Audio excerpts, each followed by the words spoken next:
متعطف لا ينتهي بالحصر ما أعطى. کلا بل تحبون العاجلہ، کوئی نہیں، تمہاری باقی ساری گفتگو تو بے بنیاد ہے. تمہارا اصل مرض کیا ہے؟ تم عاجلہ سے محبت کرتے ہو، کیونکہ دنیا کی زندگی فوری ہے، سامنے ہے، نقد ہے، اس کی مسرت جو ہے وہ بھی محسوس ہو جانے والی، اور اس کی مضرت اور تکلیف اور مصیبت جو ہے وہ بھی سامنے کی شے ہوتی ہے. تو آخرہ وہ ہے کہ جو بعد میں آنے والے نتائج ہیں. تو انسان ظاہر بات ہے کہ آخرت کو ادھار سمجھتے ہوئے وہ نقد کی طرف جاتا ہے. نو نقد نہ تیرا ادھار، آخرت ہوگی، دیکھا جائے گا، ہوگی بھی کہ نہیں، شیطان جو ہے وسوسہ اندازی کرتا ہے. اور دوسرے انسان کی کمزوری ہے کہ جو شے سامنے موجود ہے اس سے گہرا تاثر لے گا. تم اصل میں عاجلہ کی محبت میں گرفتار ہو گئے ہو. تمہارا اصل سبب یہ ہے. کلا بل تحبون العاجلۃ وتذرون الآخرہ، اور آخرت کو تم چھوڑ بیٹھے ہو، اسے ذہنوں سے بھی دور کر دیا ہے. وہ تمہارے اس کے نتائج جو ہیں وہ تمہاری نگاہوں کے سامنے رہتے ہی نہیں. یہ ہے اصل مرض. کہنے کو کیسے ہوگا، کیسے ہوگا، کیسے دوبارہ اٹھائے جائیں گے، یہ جو باقی ساری باتیں جو ہیں یہ تمہارے دلائل ہیں، بہانے ہیں. اصل مرض یہ الم یک نطفۃ من منی یمنی، کیا یہ انسان اکڑنے والا، اینڈنے والا، تکبر کرنے والا، غرور کرنے والا، کیا اس کی اصل جو ہے وہ پانی کی ایک بوند نہیں ہے جو ٹپکا دی گئی تھی؟ الم یک نطفۃ من منی یمنی، منی کی ایک بوند جو ٹپکا دی گئی. ثم کان علقۃ فخلق فسوی، پھر وہ ایک علقہ بن گئی، ایک چیز کے جو معلق ہو جاتی ہے، لیچ جسے ہم کہتے ہیں، اسی طرح رحم مادر کے ساتھ چمٹ کر اور وہ لٹکنے لگتی ہے. علقہ فخلق فسوی، پھر اس کو اللہ نے تخلیق فرمایا، مختلف مراحل میں سے گزارا، نطفے سے علقہ، علقہ سے مضغہ، اور اس کے بعد اس میں ہڈیوں کا پیدا ہونا، اور پھر اس کے اوپر گوشت کا چڑھنا. یہ سارا کام ہم نے کیا. تو وہ انسان یہ سمجھتا بیکار کیا، بے مقصد کیا، اس کا کوئی نتیجہ نکلنے والا نہیں ہے. اللہ تعالیٰ کا کوئی عمل جو ہے بے نتیجہ نہیں ہے، بغیر غرض و غایت کے نہیں ہے، بغیر حکمت کے نہیں. الم یک نطفۃ من منی یمنی ثم کان علقۃ فخلق فسوی فجعل منہ الزوجین الذکر والانثی. پھر غور کرو ہماری خلاقی پر. ہم نے اسی پانی کی بوند سے، اور یہ تو بوند کہا جا رہا ہے، آج ہم جانتے ہیں مائکروسکوپک شے، سپرمیٹوزوان جو ہے مرد کا وہ بھی، اور جو ماں کی طرف سے آتا ہے، مائکروسکوپک چیزیں ہیں، ایک ایک سیل دیکھی نہیں جا سکتی. اور اس سے کیا کچھ بنا دیا اللہ نے. سقراط بھی وہیں سے بنا، اور بقراط بھی وہیں سے بنا، اور افلاطون بھی وہیں سے بنا، اور ارسطو بھی وہیں سے بنا، اور انبیاء بھی اسی سے وجود میں آئے، اور سب کے سب جو ہیں اولیاء اللہ بھی وہیں سے بنے. کہاں سے بنے؟ سب وہیں سے بنے. پھر یہ دیکھو کہ اسی میں سے کسی کو مرد بنا دیا، کسی کو عورت بنا دیا. ان کے جسمانی نظام، ان کا جو سائیکولوجیکل سٹرکچر ہے، ہر چیز کو تم دیکھو گے کہ مختلف، لیکن اسی ایک نطفے میں سے بنا آ رہا، چلا آ رہا. فجعل منہ الزوجین، جوڑے بنا دیے، الذکر والانثی، جن میں کہ مذکر بھی ہے، مؤنث بھی ہے، مرد بھی ہے، عورت بھی ہے، بیٹے بھی ہیں، بیٹیاں بھی ہیں. یہ معاملہ جو ہے میں نے کئی دفعہ آپ کو بتایا ہے، یہ جو امبریولوجی سے متعلق حقائق قرآن مجید میں بیان ہوئے ہیں، علم جنین جو ہے امبریولوجی، کہ رحم مادر میں وہ منی کی بوند اور پھر ماں کی طرف سے آنے والا ایک سیل، یہ تو دنیا کو معلوم ہی نہیں تھا کہ ماں کی طرف سے بھی کوئی حصہ آتا ہے. یہ تو اگلی سورت جو ہے سورہ دہر کے اندر آپ کو ملے گا، انا خلقنا الانسان من نطفۃ امشاج، ہم نے انسان کو پیدا کیا ملے جلے نطفے سے. یعنی یہ کہ اس میں دو حصے آ کر ملتے ہیں، ایک باپ کی طرف سے سپرمیٹوزوان آتا ہے اور ایک ماں کی طرف سے اووم آتا ہے، ملتے ہیں وہ، پھر یہاں سے زائگوٹ بنا اور پھر انسان کی تخلیق شروع ہوئی. تو نطفۃ امشاج نبتلیہ فجعلناہ سمیعا بصیرا. اور یہ اس صورت اور اگلی صورت کے درمیان، جیسا کہ میں نے عرض کیا تھا کہ یہ آپس میں بہنے ہیں، یہ جوڑا ہے ایک دوسرے کا. جیسے اس میں فرمایا گیا ان ہؤلاء یحبون العاجلۃ ویذرون وراءهم یوما ثقیلا، یہ سورہ دہر میں، اور سورہ قیامہ میں ہم پڑھ چکے ہیں کلا بل تحبون العاجلہ وتذرون الآخرہ۔ اسی طرح جو اینڈ ہوا ہے سورہ قیامہ کا، الم یکن نطفۃ من منی یمنی ثم کان علقۃ فخلق فسوی فجعل منہ الزوجین الذکر والانثی، تو گویا کہ اسی کے ساتھ آگے سورہ دہر شروع ہو رہی ہے، هل اتى على الانسان حين من الدهر لم يكن شيئا مذكورا انا خلقنا الانسان من نطفة امشاج نبتليه فجعلناه سميعا بصيرا۔ کیا انسان پہ ایسا بھی کوئی وقت آیا تھا کہ نہیں کہ وہ کوئی قابل ذکر شے نہیں تھا؟ اب منی کا لفظ جو ہے جو استعمال کیا سورہ قیامہ میں، اس کو ریپیٹ نہیں کیا۔ کوئی شخص بھی یہ لفظ اپنی زبان پر لانا پسند نہیں کرتا، تو فرمایا شیئا مذکور نہیں تھا، هل اتى على الانسان حين من الدهر لم يكن شيئا مذکورا۔ ایک وقت وہ تھا اس کی تخلیق کے دوران جبکہ وہ ایک ایسی شے کی کیفیت میں تھا کہ جس کا تذکرہ بھی پسند نہیں کیا جاتا، قابل ذکر شے نہیں تھی۔ انا خلقنا الانسان من نطفة امشاج نبتليه فجعلناه سميعا بصيرا، ہم نے اسے مخلوط نطفے سے بنایا ہے، ملے جلے نطفے سے بنایا ہے، مرد اور عورت کی طرف سے، دونوں طرف سے آنے والے شے سے بنایا ہے۔ تو میں یہ عرض کر رہا تھا کہ یہاں تو خیر بہت ہی اجمالاً ذکر ہے، سورہ حج میں اور سورہ مومنون میں بڑی تفصیل سے جو مراحل ہیں، جو اندر جنین جو ہے امبریو جو پرورش پا رہا ہے رحم مادر میں، اس کے مراحل کا جو تذکرہ کیا گیا ہے، اس نے آنکھیں کھول دی ہے، چکا چوندھ کر دیا۔ چنانچہ ٹورنٹو یونیورسٹی کے دو بہت چوٹی کے بایولوجسٹ، ان کا میں آپ کے سامنے گواہی دے رہا ہوں، ڈاکٹر کیتھل مور، جن کی ایک بڑی کتاب جو ہے مشہور ترین دی ڈیولپنگ ہیومن ایمبریو، اور وہ دنیا میں سب سے بڑی اتھارٹی مانا جاتا ہے ایمبریولوجی پر، وہ حیران ہے۔ اس نے لیکچر دیا جا کر باقاعدہ، اور اس نے کہا ہے کہ میں حیران ہوں 1400 برس پہلے، جبکہ نہ ابھی ڈسیکشن کا فن ابھی انسان کو آتا تھا کہ باڈی کو چیر پھاڑ کر دیکھے کہ اندر کیا ہے، کیا ہو رہا ہے، رحم مادر میں کیا ہو رہا ہے، نہ اسی طریقے سے ابھی مائکروسکوپ نہیں تھی کہ جس سے پتہ چلے کچھ چھوٹی چیزوں کا، اور پھر یہ نقشہ ایمبریولوجی کے یہ مراحل اس قدر صحیح جو آج ہم سمجھتے ہیں اس کے مطابق قرآن مجید میں کیسے، اگرچہ یہ بدقسمتی ہے ان دونوں کی۔ دوسرا ہے ڈاکٹر رابرٹ ایڈورڈز، یہ اصل میں ٹیسٹ ٹیوب بیبی کا دنیا میں جب سے رواج چلا ہے، اس کا موجد یہ شخص ہے۔ ٹیسٹ ٹیوب بیبیز کا آپ نے تذکرہ سنا ہوگا، میں تفصیل میں نہیں جا سکتا۔ وہ سیدھی سی بات یہ ہے کہ اگر کوئی رکاوٹ ایسی ہے کہ مرد کا نطفہ اور عورت کا اووم وہ کہیں آ کر مل نہیں سکتے، وہ راستے میں کوئی رکاوٹ ہے، وہاں پر وہ اووم رک جاتا ہے، لہذا اس کی شکل یہ اختیار کی گئی کہ مرد سے اس کا سپرمیٹوزوون لے لیا جائے، عورت سے ڈسیکشن کر کے آپریشن کر کے اس کا اووم حاصل کر لیا جائے، ان دونوں کو ایک ٹیسٹ ٹیوب کے اندر فرٹیلائز کر دیا جائے، تاکہ نطفہ امشاج جو ہے جو وجود میں نہیں آ پا رہا رکاوٹ کی وجہ سے، اس وہ نطفہ امشاج جو ہے وہ وہاں اس ٹیوب کے اندر وجود میں آ جائے، پھر اس کو امپلانٹ کر دیا جائے، وہ جو رحم مادر ہے اس میں لے جا کر چپکا دیا جائے۔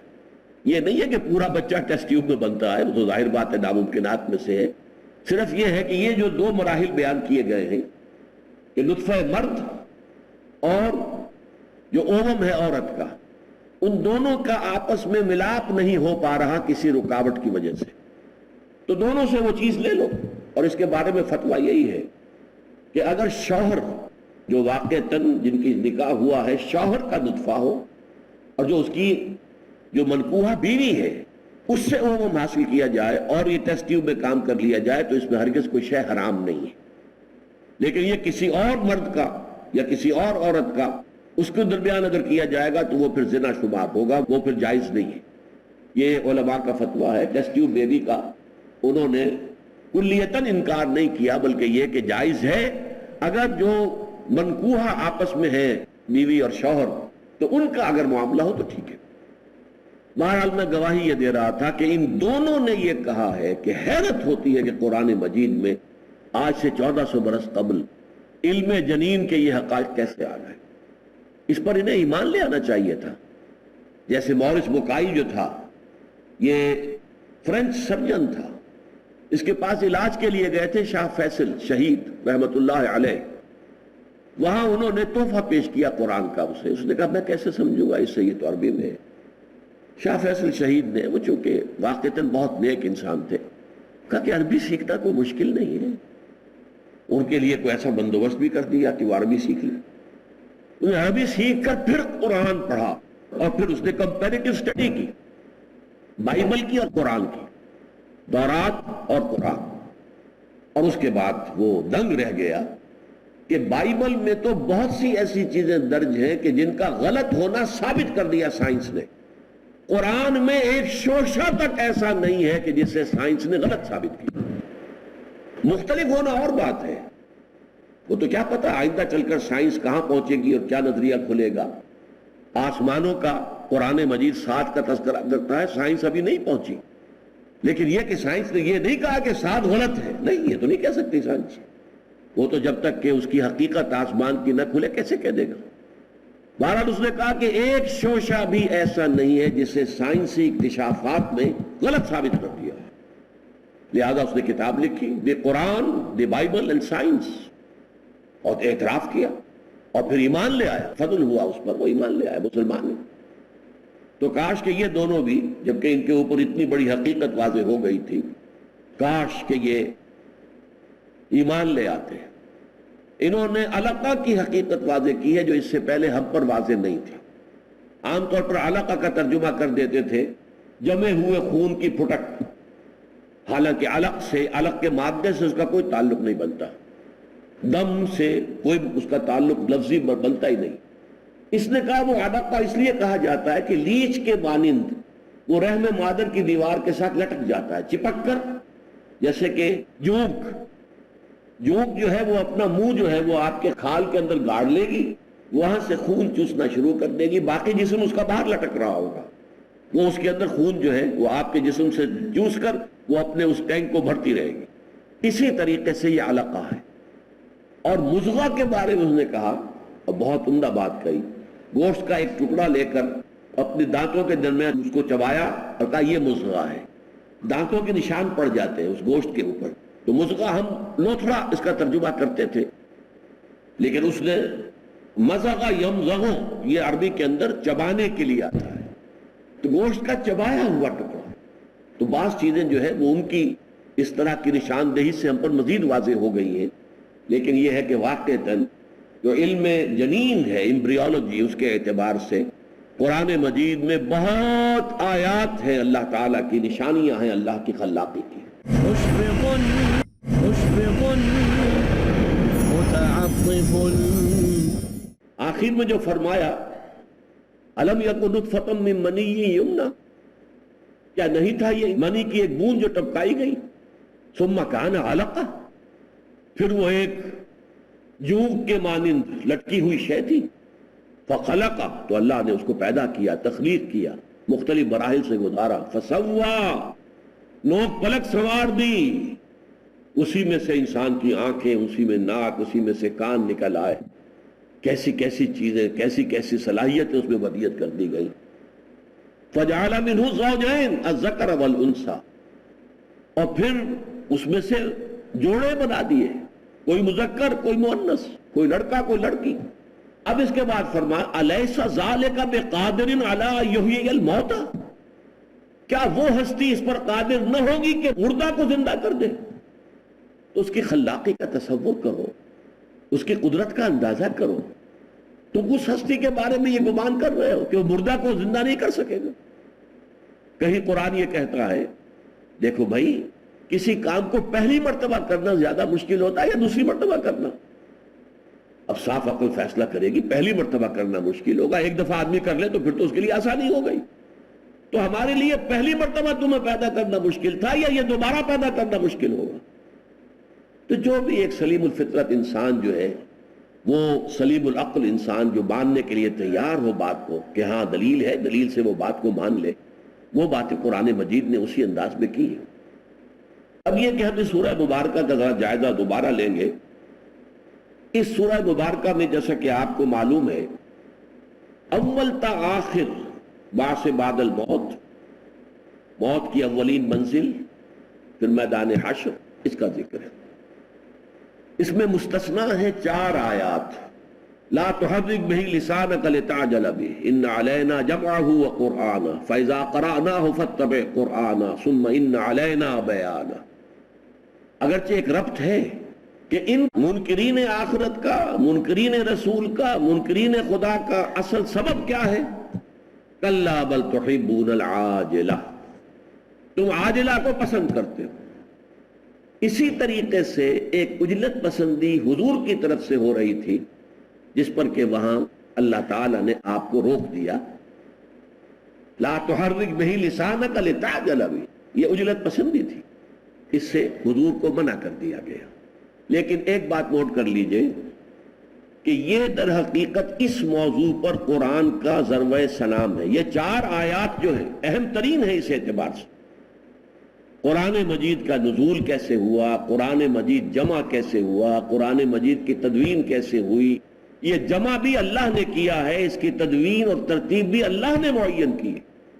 اس قرآن کا اس اعتبار سے اس شکل میں ہونا جس شکل میں ہمارے سامنے ہے، یہ خالص اللہ کا فعل ہے جو اللہ تعالیٰ کے حکم سے محمد الرسول اللہ صلی اللہ علیہ وسلم نے کیا ہے۔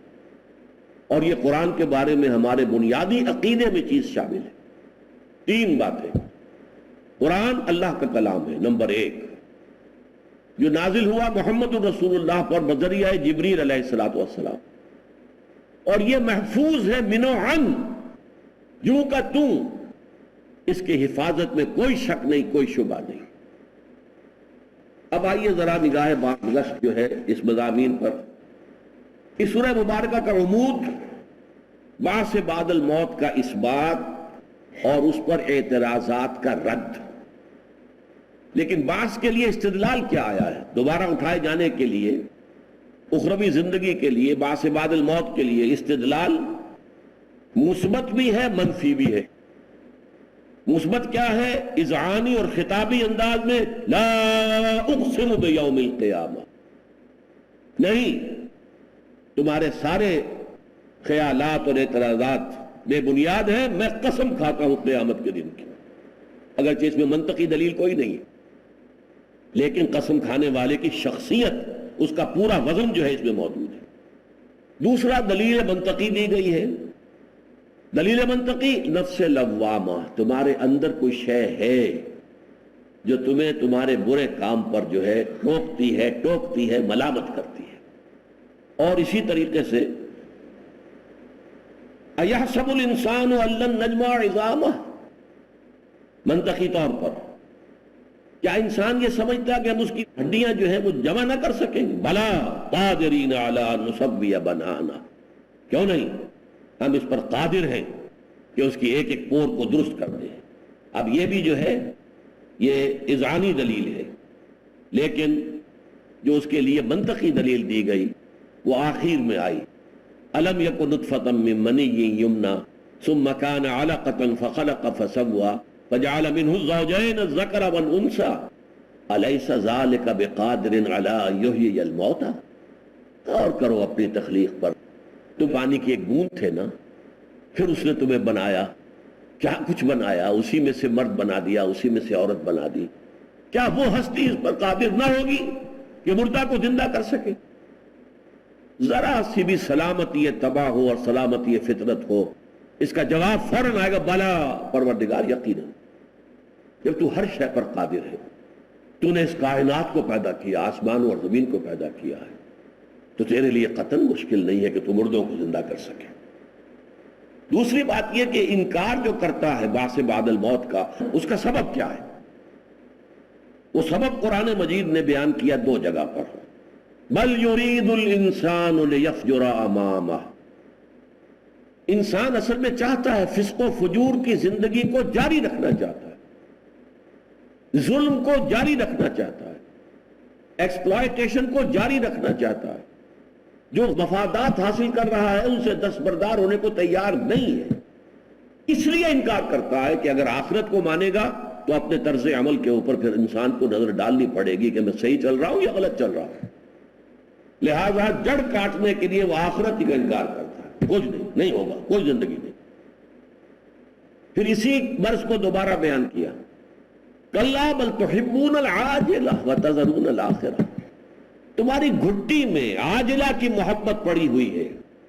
یہ دنیا نقد ہے، اس کے منافع بھی نقد، اس کے نقصانات بھی نقد، اس کی مسرتیں بھی فوری اور اس کی تکالیف بھی فوری۔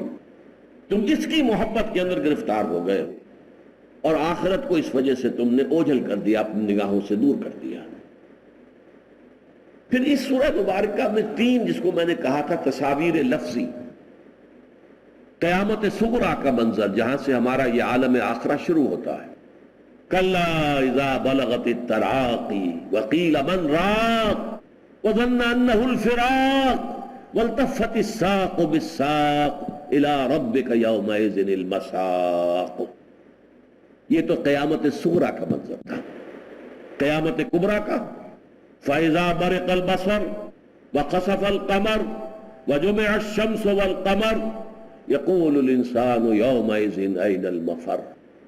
جب چاند بے نور ہو جائے گا اور نگاہیں انسان کی چندھیا جائیں گی، سورج قریب آ جائے گا اور سورج اور چاند یکجا کر دیے جائیں گے، اس نظام شمسی کے اندر کوئی اتنا بڑا اختلال ہوگا، وہ ہے اصل میں الساعہ۔ قیامہ میں پہلے بیان کر چکا ہوں کہ قیامہ میں جو چیز پیش نظر ہے وہ بعث بعد الموت کے بعد اللہ کے سامنے کھڑے ہونا، اپنی قبروں سے اٹھ کھڑے ہونا، نکلنا اور میدان حشر میں پہنچ جانا، یہ قیامہ ہے۔ وہ جو اس دنیا کے اندر ہلاکت آئے گی اور جو سب کے سب جو ہیں وہ ہلاک ہو جائیں گے سوائے اس کے کہ جن کو اللہ چاہے۔ تیسرا نقشہ جو ہے وہ کھینچا گیا میدان حشر کا، وجوہ یومئذ ناظرہ الی ربہا ناظرہ ووجوہ یومئذ باسرہ تظن ان یفعل بہا فاقرہ۔ بہت سے چہرے ہوں گے اس دن تر و تازہ، کھلے ہوئے، روشن، اور وہ اپنے رب کی طرف دیکھتے ہوئے ہوں گے یا اپنے رب کی رحمت کے منتظر ہوں گے۔ اور کچھ چہرے ہوں گے اس دن سوکھے ہوئے، اداس، اترے ہوئے، اور وہ یہ گمان کر رہے ہوں گے، یقین کر رہے ہوں گے کہ اب ہمارے ساتھ وہ سلوک ہوگا جو کمر کو توڑ ڈالے والا۔ نمبر 4 پہ آپ دیکھیے دو منظر، یہ جو ان کا تمرد تھا، ان کے اندر جو غرور تھا، تکبر تھا، اس کو بیان کیا، یسأل ایان یوم القیامہ، پوچھتا ہے کب ہوگا یہ قیامت کا دن۔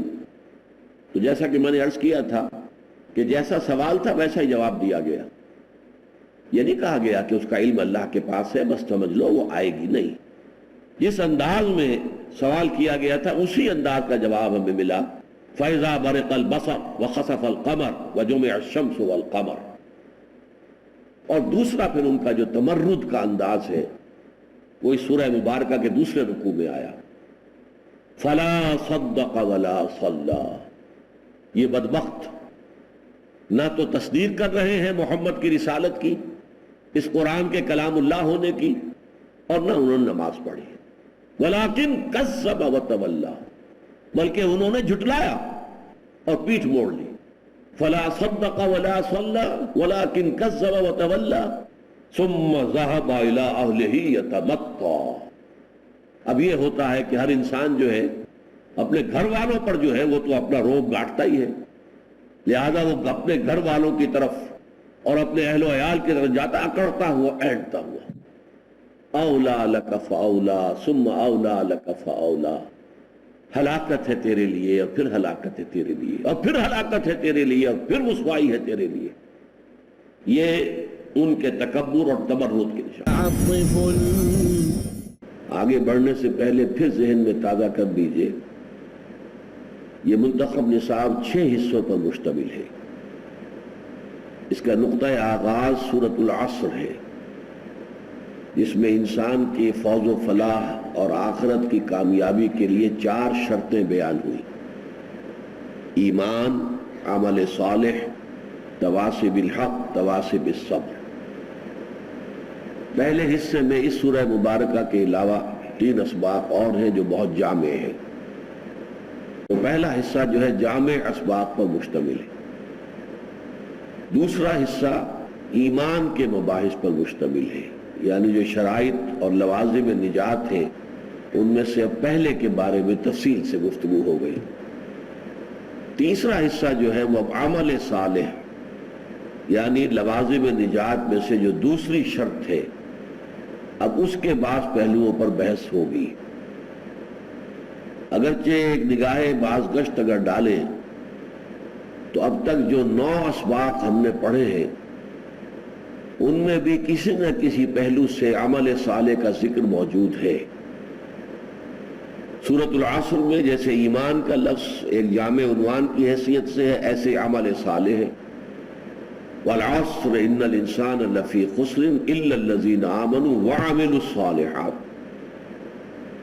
پھر دوسرا سبق سورہ آیہ بر کا، اس میں اس عمل صالح کے 4 گوشے نمایاں کیے گئے۔ ایک انسانی ہمدردی کے تحت اپنا مال خرچ کرنا، وآت المال علی حبہ ذوی القربى والیتامى والمساکین وابن السبیل والسائلین وفی الرقاب۔ پھر عبادات، واقاموا الصلاة وآتوا الزکاة۔ پھر معاملات انسانی میں، والموفون بعہدہم اذا عاہدوا۔ پھر حق کی علمبرداری میں صبر اور مصابرت، والصابرین فی البأساء والضراء وحین الباس اولئک الذین صدقوا واولئک هم المتقون۔ تو عمل صالح کی ایک تصویر اس میں آ گئی ہے، ایک مکمل انسانی شخصیت کا ہیول آ گیا ہے۔ پھر تیسرا سبق تھا ہمارا سورہ لقمان کا دوسرا رکوع، اس میں والدین کے ساتھ حسن سلوک، اللہ کا شکر، راستہ اس کا اختیار کرنا، اس کی پیروی کرنا جس نے اپنا رخ اللہ کی طرف کر لیا ہو۔ پھر نماز کا قیام، اقیم الصلاۃ وامر بالمعروف وانہی عن المنکر، نیکی کا حکم، بدی سے روکنا۔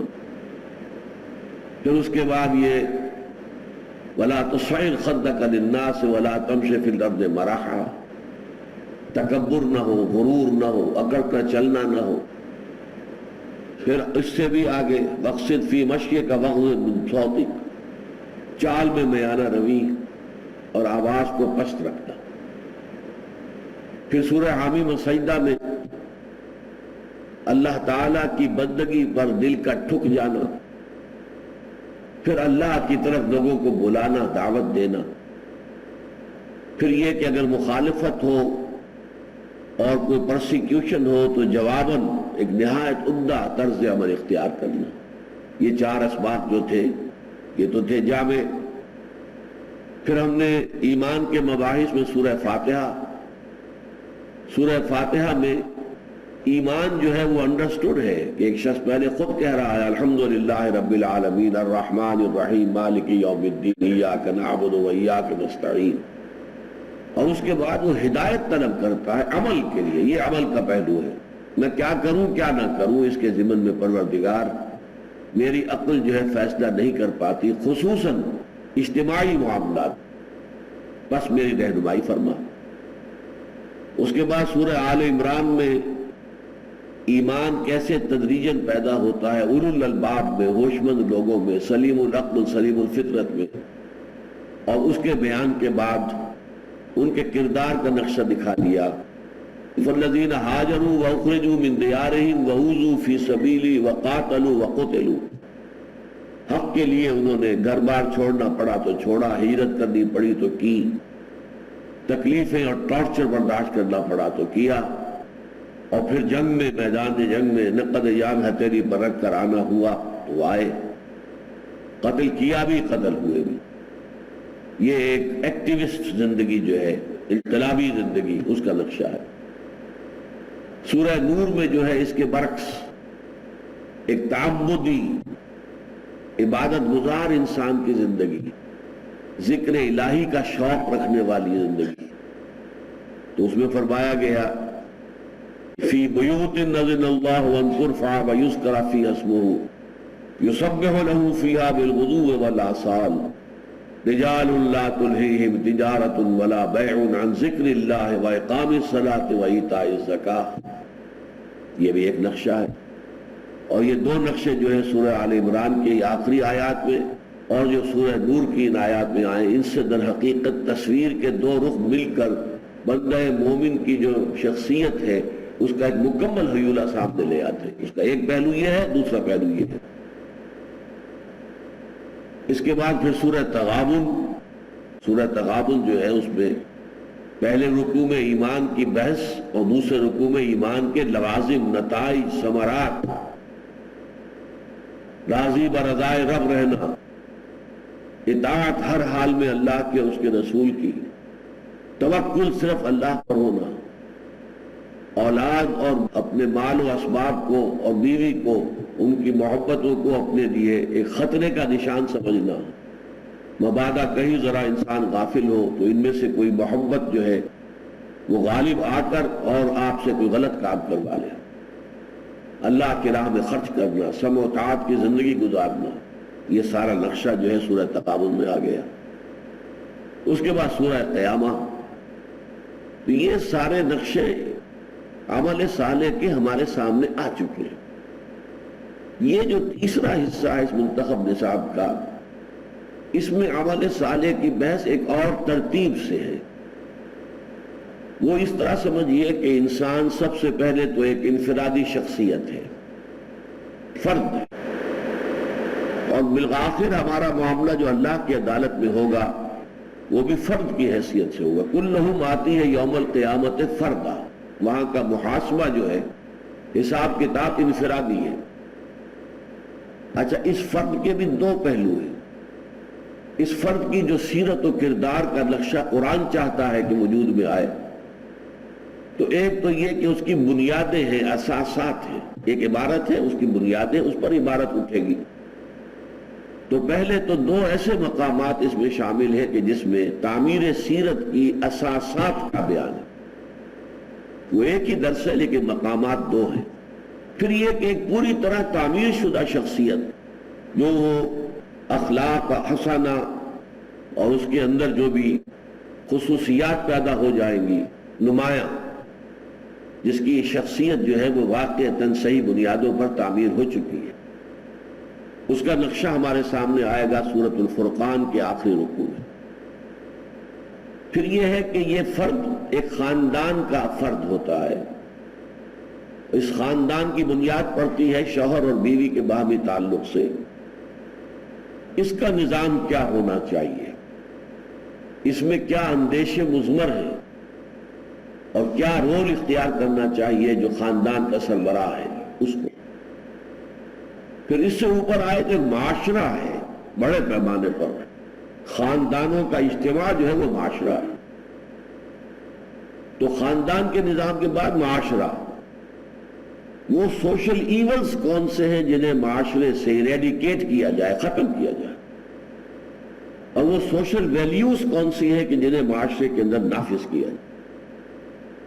پھر اس سے آگے پھر جو اوپر کی سٹیج ہے وہ سٹیٹ ہے، ریاست۔ ریاست کا تصور جو ہے وہ 200-250 سال پرانا ہے۔ صرف اس سے پہلے لوگ حکومت کو تو جانتے تھے کہ حکومت کیا ہوتی ہے۔ ریاست ایک ہائپوتھیٹیکل ایک کانسیپٹ ہے، آج اس کو اچھی طریقے سے پہچانا جاتا ہے۔ تو ملی اصول کیا ہے، ہائیسٹ لیول پر اجتماعیت کے اصول کیا ہے، اسلامی ریاست کے اصول کیا ہے، یہ ہم سورۃ الحجرات کے اندر پڑھیں گے۔ تو یہ حصے ہیں کہ جو تیسرے حصے کے اندر یہ مقامات شامل ہیں۔ مشفق متعطف۔ اب آئیے تعمیر سیرت کی قرآنی اساسات کون سی ہیں، ایک فرد کی شخصیت کی تعمیر کے لیے بنیادیں کون سی ہیں۔ اس کے لیے سورۃ المومنون جو 18ویں پارے کی پہلی سورت ہے، اس کی پہلی 11 آیات اس میں شامل ہیں، اور اسی کی ہم مضمون ہے سورۃ المعارج آیت نمبر 19 سے آیت نمبر 35 تک 17 آیات۔ تو 11 آیات سورہ مومنون کی اور 17 آیات سورہ معارج کی، اور ان دونوں میں آپ دیکھیں گے کہ بہت مناسبت ہے۔ 4 آیات تو وہ ہیں جو دونوں میں بالکل بڑے نہیں انہی الفاظ کے ساتھ وارد ہوئی، باقی بھی مضامین وہی ہیں، عنوانات ذرا مختلف کر دیے گئے۔ کوئی ترتیب تھوڑی سی بدل دی گئی ہے. اور یہ قرآن مجید کے بارے میں عمومی اعتبار سے بھی جان لینا چاہیے کہ اس کا ایک خاص اسلوب یہ بھی ہے کہ بعض آیات جو بہت اہم ہیں وہ ایگزیکٹلی انہی الفاظ کے ساتھ قرآن مجید میں کم سے کم 2 مرتبہ، ہو سکتا ہے 3 مرتبہ بھی آئے. هو الذي ارسل رسوله بالهدى ودين الحق ليظهره على الدين كله ولو كره المشركون. ایگزیکٹلی انہی الفاظ میں یہ آیت 2 جگہ آئی ہے، سورہ توبہ میں بھی، سورہ صف میں بھی، بلکہ ایک تیسرے مقام پر اس کا میجر حصہ ریپیٹ ہوا ہے سورہ فتح میں. هو الذي ارسل رسوله بالهدى ودين الحق ليظهره على الدين كله. اگر آخری حصے میں فرق ہے وَكَفَى بِاللَّهِ شَهِيدًا. اسی طرح ایک آیت ہے منافقین کے بارے میں خاص طور پر، اور اے نبی ان کے اوپر سختی کیجئے، ان پر نرمی نہ کیجئے. یا ایھا النبی جاہد الکفار والمنافقین واغلظ علیہم ومأواہم جہنم وبئس المصیر. یہ سورہ توبہ میں بھی ہے، سورہ تحریم میں بھی ہے. اسی طریقے سے بعض جگہ پر ایسا ہوتا ہے کہ مضمون ایک ہی ہے، ترتیب الٹ دی جاتی ہے. سورہ حج کے آخر میں فرمایا لِيَكُونَ الرَّسُولُ شَهِيدًا عَلَيْكُمْ وَتَكُونُوا شُهَدَاءَ عَلَى النَّاسِ. سورہ بقرہ میں فرمایا لِتَكُونُوا شُهَدَاءَ عَلَى النَّاسِ وَيَكُونَ الرَّسُولُ عَلَيْكُمْ شَهِيدًا. بات ایک ہی ہے، وہاں رسول کا پہلے ذکر ہے، امت کا بعد میں. اور سورہ بقرہ میں دوسرے پارے کے شروع میں امت کا ذکر پہلے، رسول کا بعد میں. اسی طرح فرمایا سورہ نساء میں یا ایھا الذین آمنوا کونوا قوامین بالقسط شہداء للہ. اور سورہ مائدہ میں فرمایا کونوا قوامین للہ شہداء بالقسط. بات وہی ہے، ترتیب ذرا بدل دی ہے. تو اس کی آپ کو شاندار مثالیں اس درس میں ملیں گی کہ 4 آیتیں بعین ہی وہی ہیں کہ جو سورہ مومنون میں بھی آئی ہیں اور سورہ معارج میں بھی. اب میں پہلے ان دونوں مقامات کی آیات کی تلاوت کرتا ہوں، اس سے بھی آپ خود بھی نوٹ کر لیں گے. اعوذ باللہ من الشیطان الرجیم، بسم اللہ الرحمن الرحیم. قد افلح المؤمنون الذین هم فی صلاتهم خاشعون والذین هم عن اللغو معرضون والذین هم للزکاة فاعلون والذین هم لفروجهم حافظون الا على ازواجهم او ما ملكت ايمانهم فانهم غیر ملومین فمن ابتغى وراء ذلك فاولئک هم العادون والذین هم لاماناتهم وعهدهم راعون والذین هم على صلواتهم يحافظون اولئک هم الوارثون الذین یرثون الفردوس هم فیہا خالدون. اب دیکھیے سورہ معارج.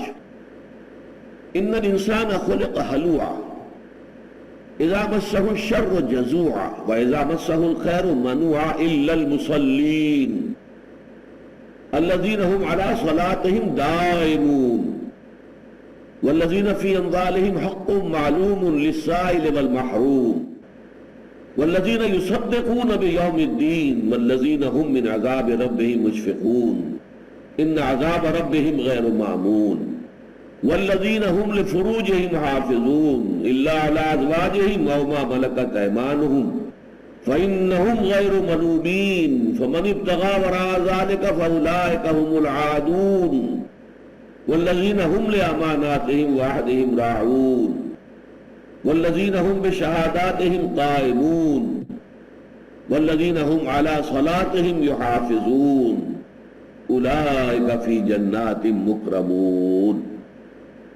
اب ذرا آئیے ہم سورہ مومنون کی آیات کو اصل بنیاد سمجھتے ہوئے پھر ساتھ ساتھ جو ہے اس سے متعلق کورسپونڈنگ جو چیزیں آئی ہیں سورہ معارج میں ان کا حوالہ دیتے چلے جائیں گے.